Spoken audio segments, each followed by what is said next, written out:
थोड़ी देर नाम संकीर्तन करेंगे।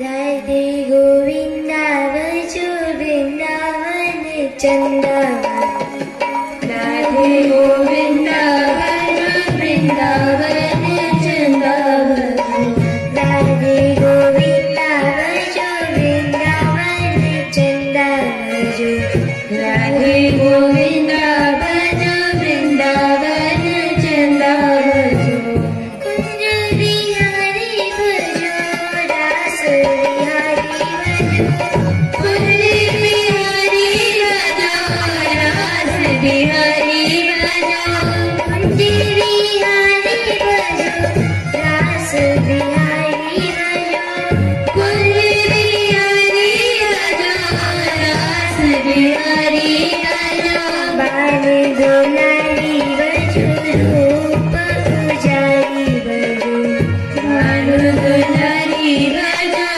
रूप उजारी भजो, राधे गोविंदा भजो वृंदावन चंदा, राधे गोविंदा भजो वृंदावन चंदा भजो।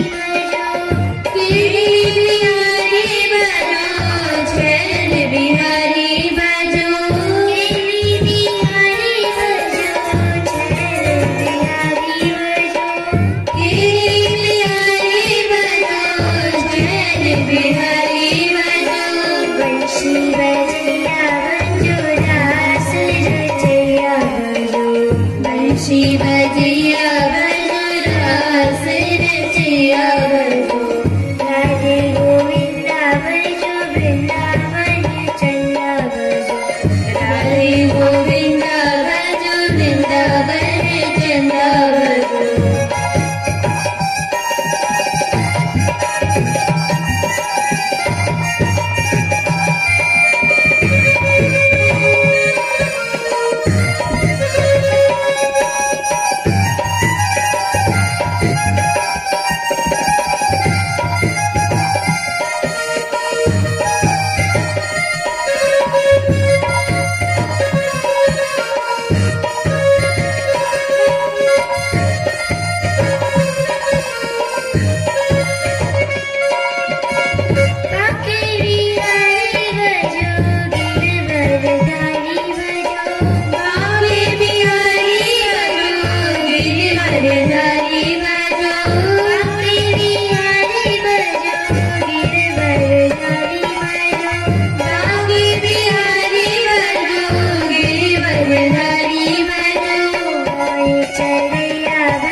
राधे गोविंदा भजो वृंदावन चंदा भजो।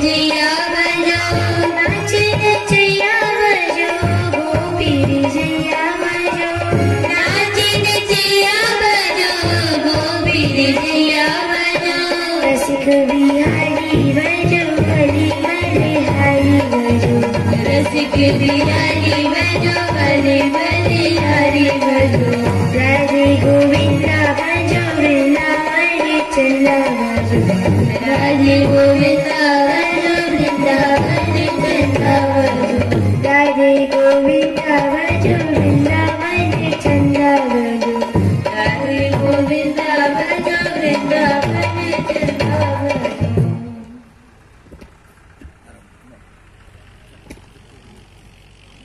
हम लोगों ने कल श्री मीराबाई जी के चरित्र पर चर्चा की थी।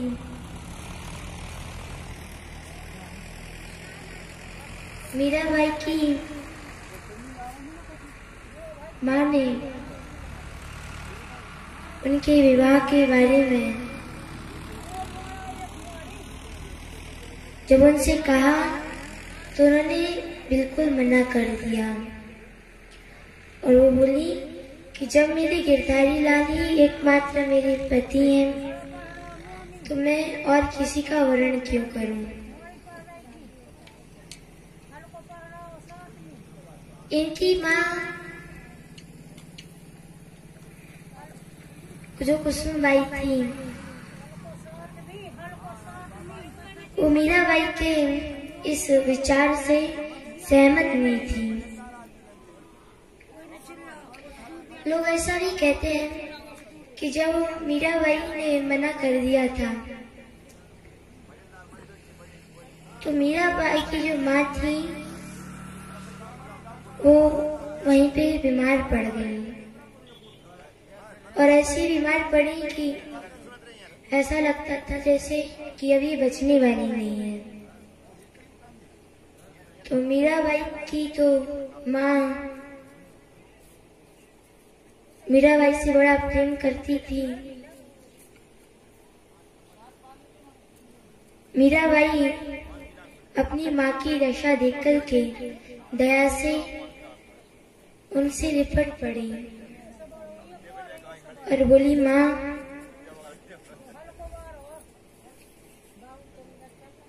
तेरी अंतिम इच्छा क्या है? यही ना कि मैं केवल संतों की सेवा करूं, ठाकुर जी को ही अपना पति मानूं। तो उनकी माँ बोली कि हाँ पुत्री, मेरी अंतिम इच्छा यही है, परंतु एक और इच्छा है कि तू मेरी बात मान करके कुल की लाज के लिए विवाह तो अवश्य कर लेना। राजाओं की तो विवाह कई होते हैं, तो विवाह भी कर लेना और अपना पति गिरधारी को ही मानना, उन्हीं से ही प्रेम करना। परंतु तू विवाह कर ले। वो बोली कि मैं भी तो ठाकुर जी की भक्ता हूँ, परंतु फिर भी मैंने विवाह किया, इसलिए तू भी मेरी बात मान करके विवाह कर ले। मीराबाई को ना उनकी इच्छा होने के बाद भी उनको हाँ कहना पड़ा। अब विवाह की सारी तैयारियां होने लग गई। राना के सगाई भई करी विवाह सामा नहीं गई, मती बूढ़ी बा रंगीले घनश्याम में। जब कोई विवाह आदि करता है तो सारी सामग्रियां तैयार करता है, इकट्ठा करता है। तो मीराबाई जी इससे उनका उल्टा है कि वो विवाह की सामग्री, विवाह की जो भी तैयारियां होती हैं उन सबको छोड़ करके जैसे जैसे विवाह की तैयारियां होती जा रही हैं वैसे वैसे मीराबाई जी का प्रेम और बढ़ता जा रहा है, श्याम रंग और चढ़ता जा रहा है। मीराबाई इसलिए नाचती गाती नहीं थी कि उनकी कोई संसार में तारीफ हो, कोई बड़ाई करे। उन्होंने तो ये सब छोड़ दिया था। कोई मोए निंदो कोई मोए बिंदो, मैं तो चलूंगी चाल अनूठी।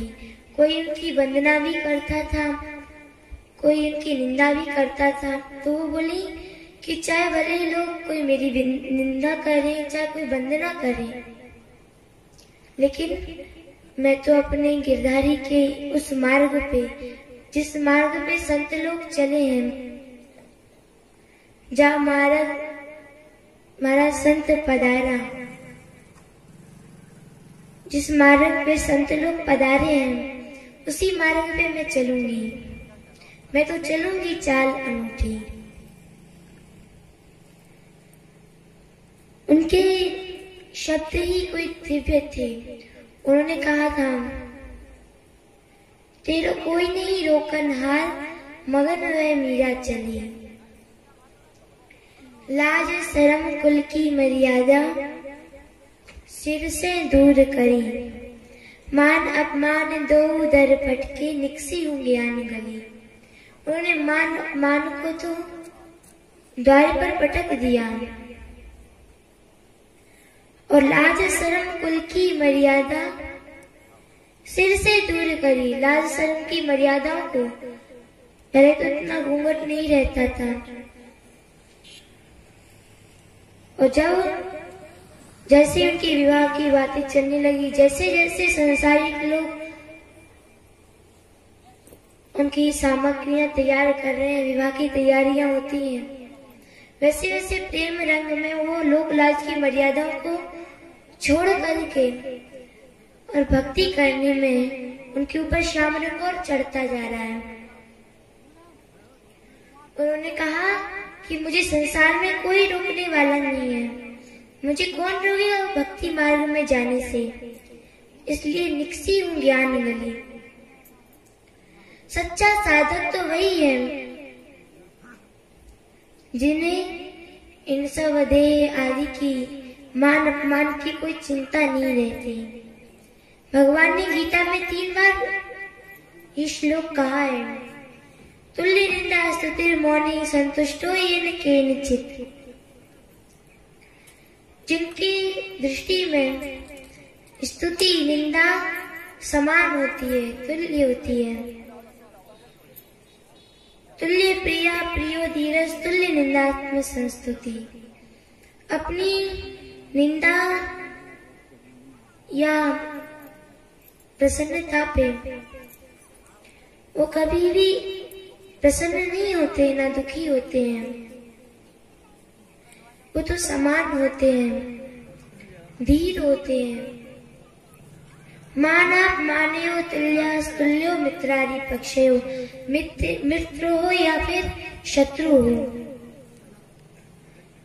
उनसे भी उनका वैर भाव नहीं रहता, समान भाव से रहते हैं। उनका कोई ना तो मित्र होता है न शत्रु, वो अजात शत्रु होते हैं, जिसका कोई शत्रु नहीं है संसार में। क्योंकि वो कहते हैं, अब हाँ कासो वैर करूं, अब मैं कौन से वैर करूं, क्योंकि कहत पुकारत प्रभु निज मुख दे, हाँ घट घट विहरो। भगवान अपने मुख से पुकारते हुए कहते हैं कि मैं घट घट में निवास करता हूँ।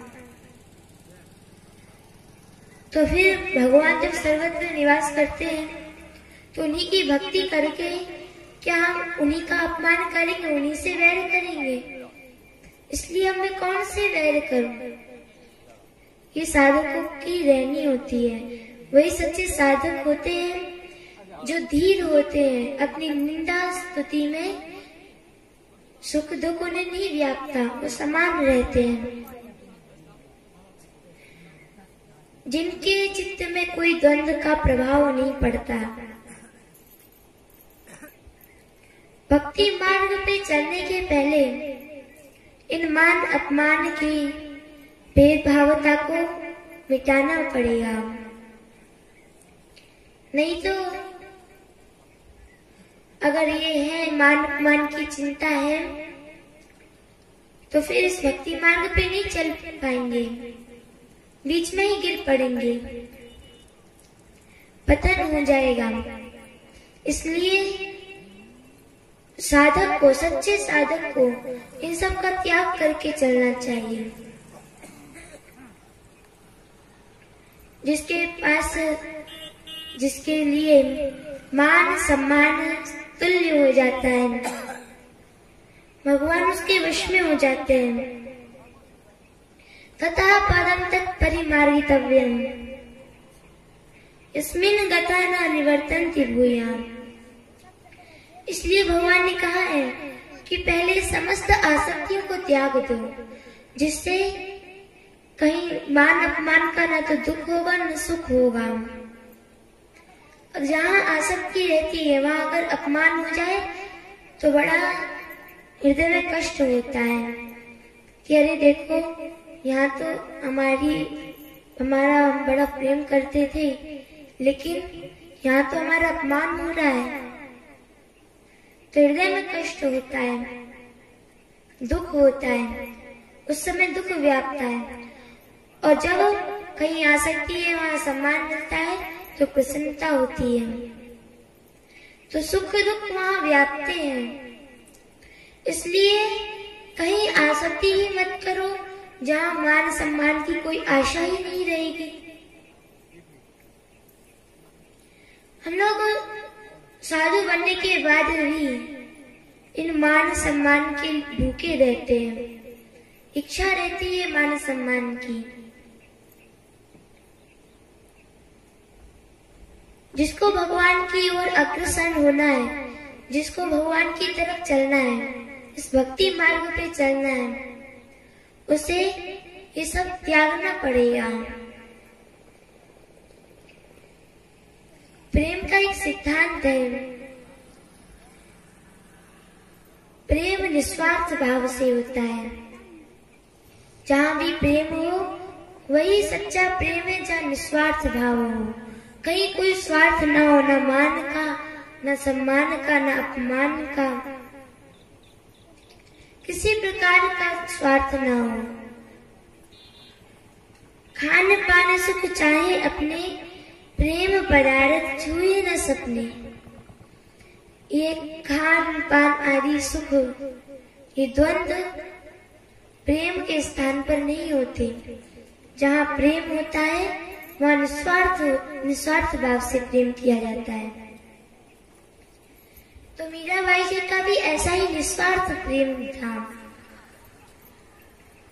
इसलिए महापुरुषों ने कहा है, राम प्रेम पथ पेखिए, दिए विषय तन पीठ, तुलसी केचुरी परिहरे, होत सपनों दीठी।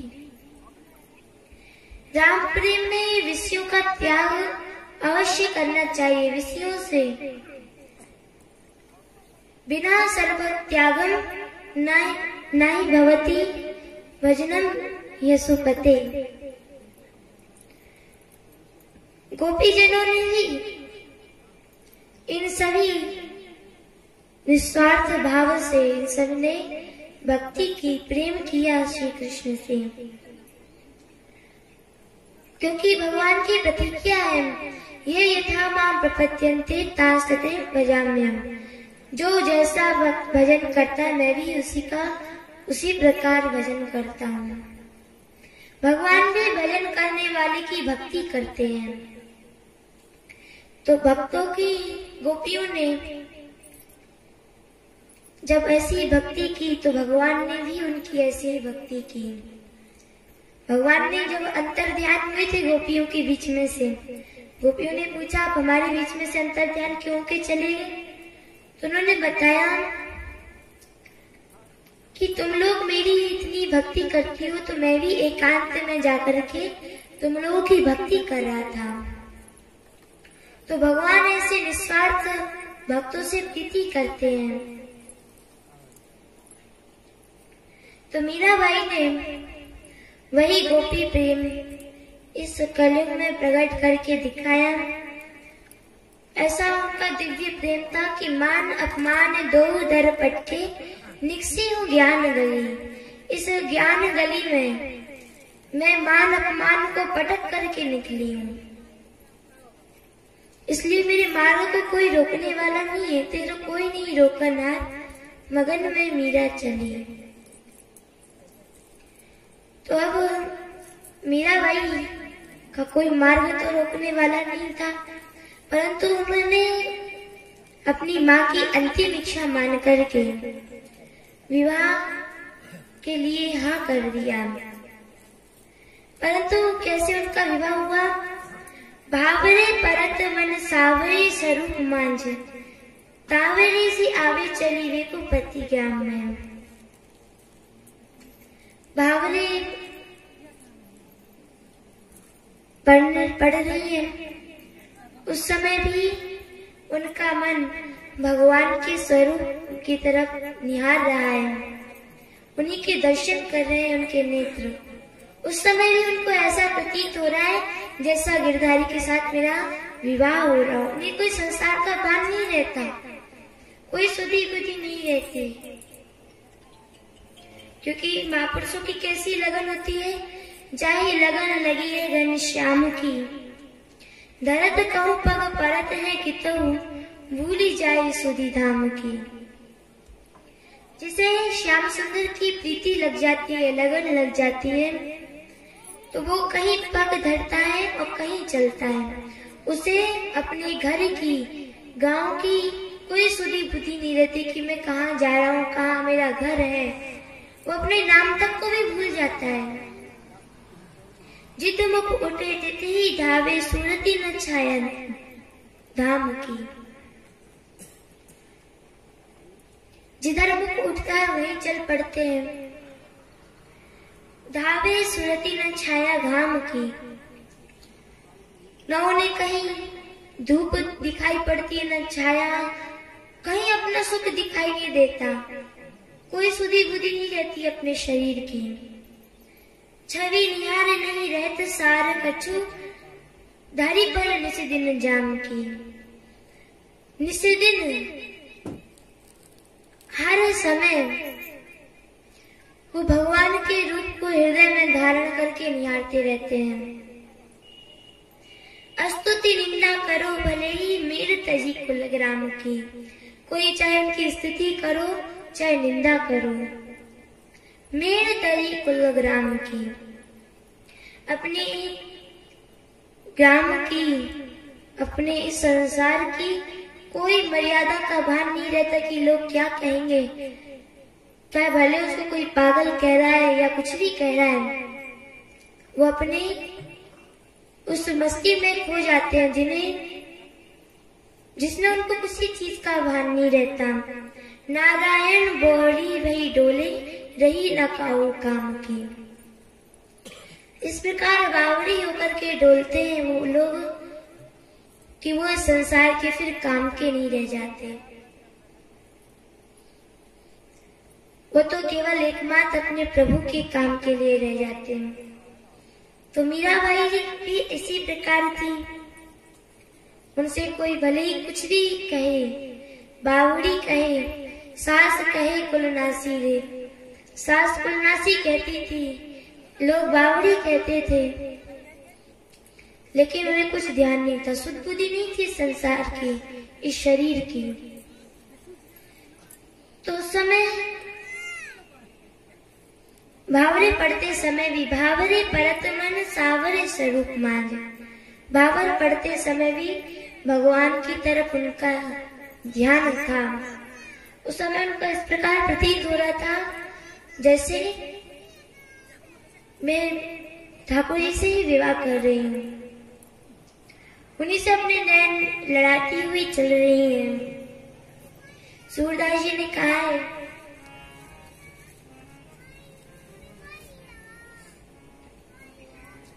नैना अटकेरी मोहन संग, नैना अटकेरी मोहन संग, नैना अटकेरी मोहन संग, नैना अटकेरी मोहन संग।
करते हैं।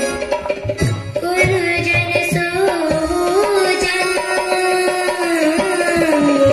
गुरुजन सोजन।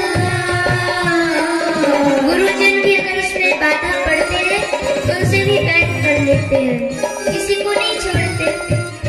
नैना अटकेरी मोहन संग, नैना अटकेरी मोहन संग।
सूरदास प्रभु प्रेम सुरति सो, होत कवो नहीं भंग।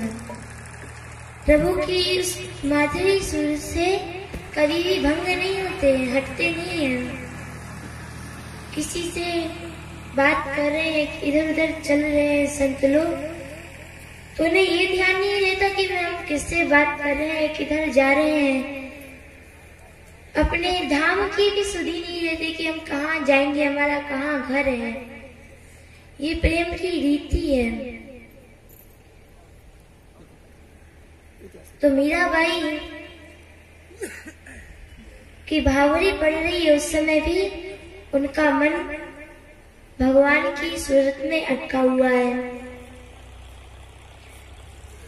और उन्हें ऐसा लग रहा है जैसे गिरधारी के साथ में भावरे ले रही हूँ, क्योंकि वर तो वरु में सावरो, मारो चुड़लो अमर रह जाए।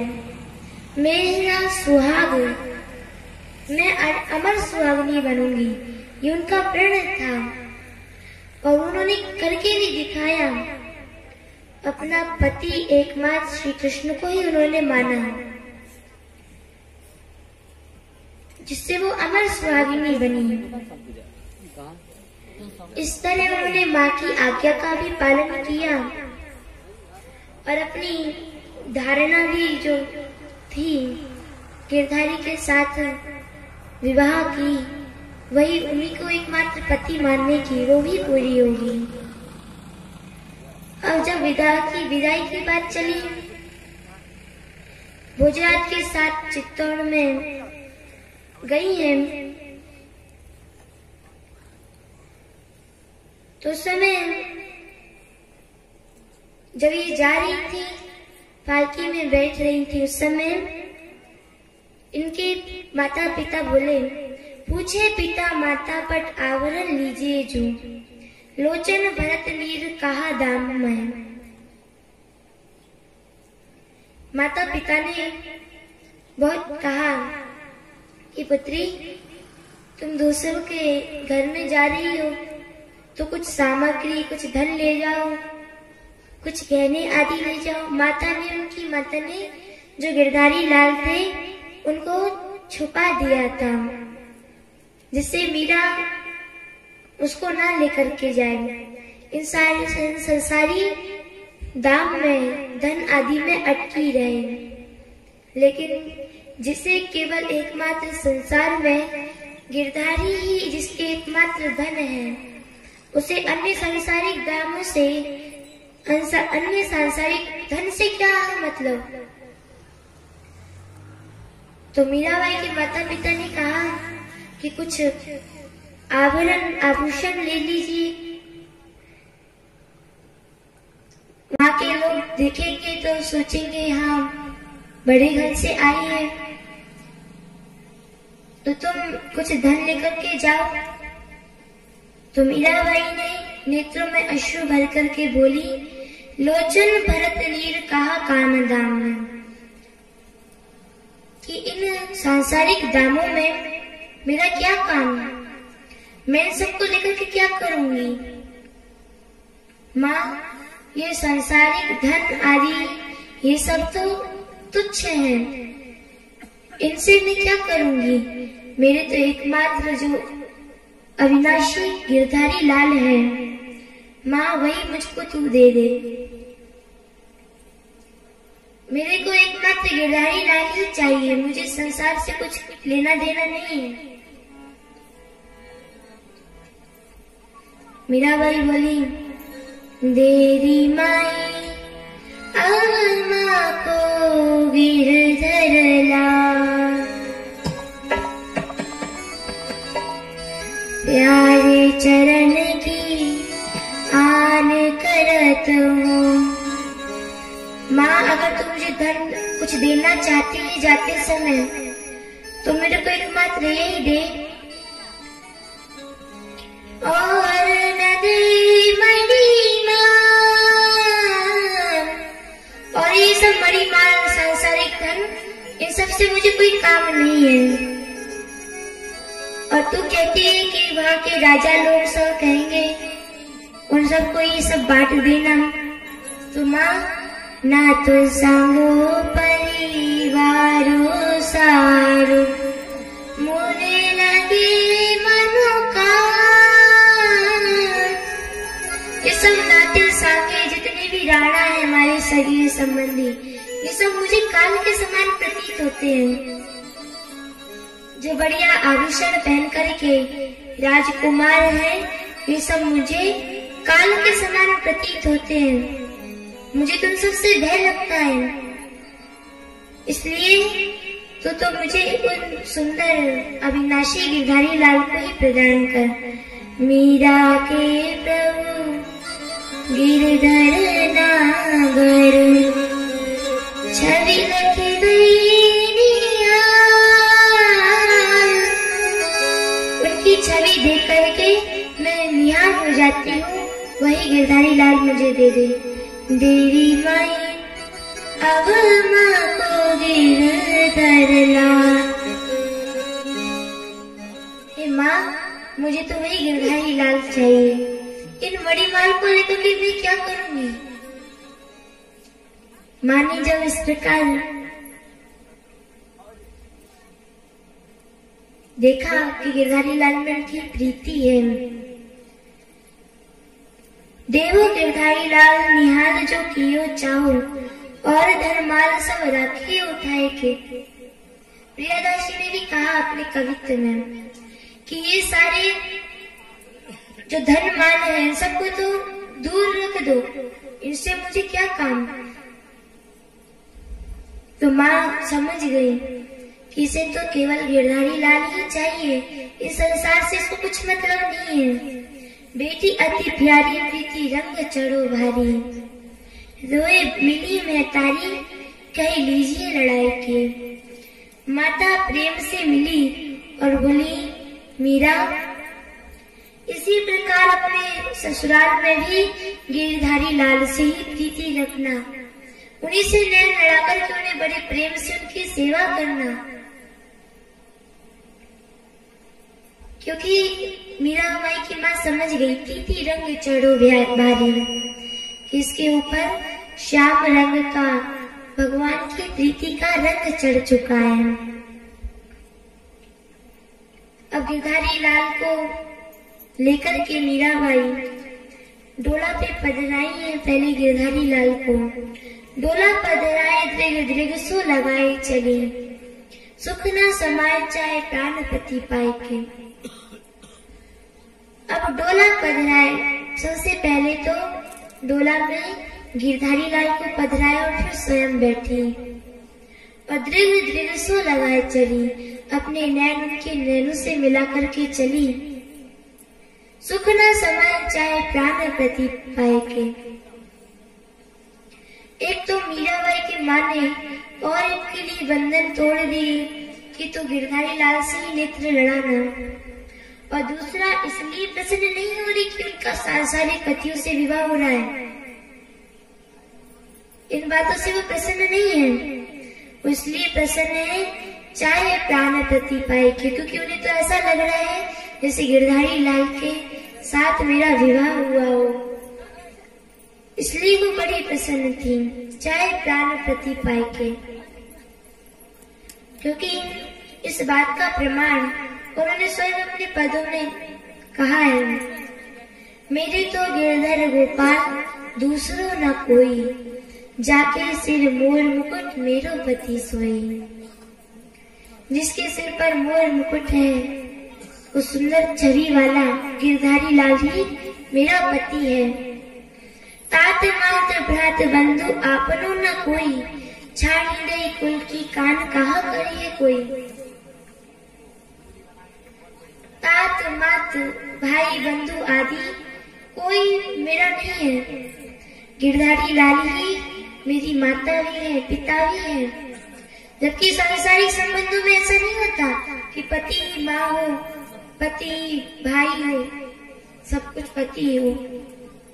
लेकिन मीराबाई का ये प्रीति रंग ऐसा ही कोई विचित्र है कि उन्होंने गिरधारी लाल को ही अपना माता भी माना, पिता भी माना, भाई भी माना। सारे संबंध संसार के गिरधारी लाल से जोड़ लिए और इसलिए छानी गई कुल की कान कहा करिए कोई। मैंने इस संसार की सारी लोकराज की मर्यादाओं को त्याग दिया, परंतु ये संसार के जो छोटे मोटे राजा हैं ये मेरा क्या बिगाड़ पाएंगे, क्योंकि मीरा सबल धनी के शरणे कहा भयो भूपति मुख मोड़े। अरे संसार का एक छोटा सा राजा, चाहे राजा रूठे नगरी रूठे, हरी रूठिया कहाँ जा श्याम। इस संसार के छोटे मोटे राजा रूठ जाए तो मेरा क्या बिगाड़ लेंगे। हाँ, अगर गिरधारी लाल मेरे से रूठ जाए जो मेरे सर्वत्र है और जो मेरे सब कुछ है, वो अगर मेरे से रूठ जाएंगे तो मैं संसार में फिर कहाँ जाऊंगी, किसकी शरण में जाऊंगी। इसलिए मैंने गिरधारी लाल की भक्ति मार्ग में, उनके मार्ग में, जिस मार्ग पे जिन मार्ग हमारा साधु पधारिया उन मार्ग में जास्या, जिस मार्ग पे संत पधारे हैं उसी मार्ग पे मैं जाऊंगी। और इस मार्ग पे अगर कोई लोकलाज की मर्यादाएं बाधा पड़ रही है, क्योंकि ये सब राम भक्ति के बाधक, ये सब भगवान की भक्ति के अवराधक हैं, बाधक हैं। इसलिए मैं तो इन सब बाधकों को, इन सभी बाधाओं को त्याग दूंगी। छानी गई कुल की कान कहा करिए कोई। ये सब मर्यादाओं को मैंने त्याग दिया है, तो मेरा क्या बिगाड़ पाएगा कोई नहीं। तो मीराबाई की ऐसी सर्वात्म भाव की शरणागति थी कि जिन्होंने गिरधारी लाल को पति, माता, पिता, तात मात भ्रात बंधु आपनो न कोई, अपना किसी को भी नहीं माना, अपना एकमात्र गिरधारी लाल को ही माना कि भाई मेरे पति भी है, भाई भी है, माता भी है, पिता भी है, सब कुछ मेरे वही है। जब जीव भगवान की ओर चलता है उसी समय से उसके पाप नष्ट हो जाते हैं। भगवान ने स्वयं कहा है, तस्मात् गुरुं प्रपद्येत जिज्ञासु से उत्तमम्, शाप्ते परे च निष्णातम् ब्राह्मण पश्येत् आश्रयम्। मनुष्य जब किसी को सद्गुरु बनाता है और निष्कपट भाव से जब उनकी शरण में जाता है तो समय वो उन पर प्रसन्न हो जाते हैं और भगवान की भक्ति उन्हें सिखाते हैं, भगवान के भक्ति मार्ग पे बताते हैं। लेकिन यदि कोई वही गुरु भक्ति मार्ग से हटाए, उसमें बाधा पड़े, तो उन गुरु का भी त्याग कर दो। यही सूरदास जी ने कहा, गुरु जन सो हूँ जंग। भगवान से नैन लड़ाने में, उनसे भक्ति करने में यदि गुरु लोग भी बाधा पड़ रहे हो, तो मैंने तो उनका भी त्याग कर दिया। तुलसीदास जी ने इन सबको त्यागने में कोई पाप नहीं बताया है, जबकि गुरु का त्यागना बहुत बड़ा अपराध है। वेदों में तो माता पिता को भी त्यागना अपराध बताया, क्योंकि उसमें माता पिता की को देवता माना है। आचार्य देवो भव, पितृ देवो भव, मातृ देवो भव। लेकिन भक्ति मार्ग में अगर ये सब बाधा पड़ रहे हैं, ये रोक रहे हैं, कह रहे हैं कि तुम भक्ति मार्ग पे मत जाओ, क्योंकि लोग संसार के क्या कहेंगे, तो वो सब बाधा है, उन सबको त्याग दो। सर्वधर्मान परित्यज्य, सारे धर्मों को त्याग करके भगवान की शरण में जाओ, उसमें कोई पाप नहीं लगेगा, क्योंकि उनकी शरण में जाने वाले को वो सर्वथा पापों से मुक्त कर देते हैं। तो इसलिए मीराबाई जी ने कहा, और वो इसलिए प्रसन्न हुई भगवान को पाकर के, उनको चाहे प्राणपति पाई के सुख न समाए, सुख में नहीं समा रही थी, क्योंकि उनको प्राणपति अपने मिल गए थे। तो ये मीराबाई की प्रसन्नता का यही कारण था कि अब मेरे लिए और मार्ग खुल गया है, तेरो कोई नहीं रोकनार, मगन है मीरा चली। तो मीराबाई बोली कि मेरे तो गिरधर गोपाल दूसरो न कोई, एकमात्र गिरधारी लाल ही मेरे पति हैं, सब कुछ मेरे वही हैं, और संसार में मेरा कोई दूसरा नहीं है। शरणागति हो सर्वात्म भाव की, तो मीरा जैसी होनी चाहिए, जिन्होंने अपना सब कुछ गिरधारी लाल को ही माना। जैसे द्रौपदी जी थी, इन्होंने संसार की जितनी भी शरणागतियां हैं, उनके पति थे, सास थे, ससुर थे, जितने भी संसार में कहीं शरणागतियां होती हैं, उन सब की शरण में गई द्रौपदी जी। परंतु कहीं जब संसार में शरणागति नहीं मिली, तब वो भगवान की शरण में गई, क्योंकि अंत में जो बल है संसार का, अबबल तपबल और बाहुबल, चौथो बल है दाम, सूर किशोर कृपाते सबल, हारे को हरि नाम। जो संसार के सारे बलों से हार जाता है, उसका एकमात्र बल कृष्ण होता है, भगवान का होता है। और जब उत्तरा दौड़ी दौड़ी गई, तो उन्होंने ये गलती नहीं की थी, और वो बोली, पाही पाही महायोगिम देव देव जगतपते, नान्यम तदभयम पश्ये यत्र मृत्यु परस्परम। प्रभु, मैं तो आपकी ही शरण में आई हूँ। ये अश्वत्थामा ने जो ब्रह्मास्त्र चलाया है,